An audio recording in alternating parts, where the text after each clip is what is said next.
क्या ये छोटा सा नाजुक पौधा खाने की किल्लत दूर कर सकता है? इस क्लाइमेट चैम्बर में उगाए गए गेहूं के पौधे अभी सिर्फ 7 सेंटीमीटर ऊंचे हैं, लेकिन गेहूं की एक खास किस्म 10 हफ्ते में ही पककर तैयार हो जाएगी। इससे साल में 6 पैदावार मिल सकती हैं। ये अच्छी तरह बढ़ रहा है। आप देख सकते हैं कि बालियां भी आ गई हैं। अंत में बायोमास खत्म हो जाता है और केवल पकी हुई फसल बच जाती है।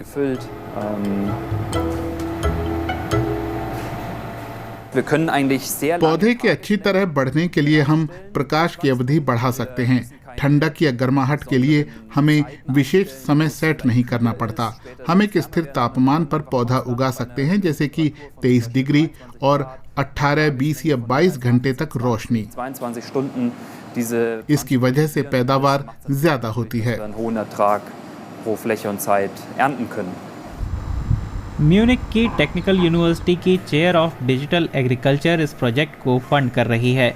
इसकी एक टीम प्रोजेक्ट से जुड़े अहम पक्षों को नियंत्रित करती है, जैसे कि रोशनी, तापमान, पोषक तत्वों की आपूर्ति और सबसे ज़रूरी चीज़ पानी।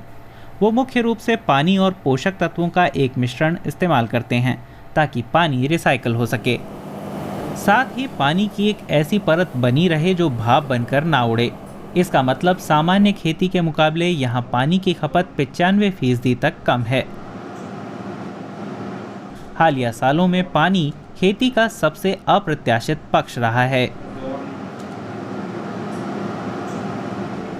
जर्मनी में गेहूं का उत्पादन अपेक्षाकृत रूप से स्थिर है, लेकिन दुनिया भर में इसकी पैदावार घटी है। सूखे और बाढ़ से गंभीर नुकसान हो रहा है।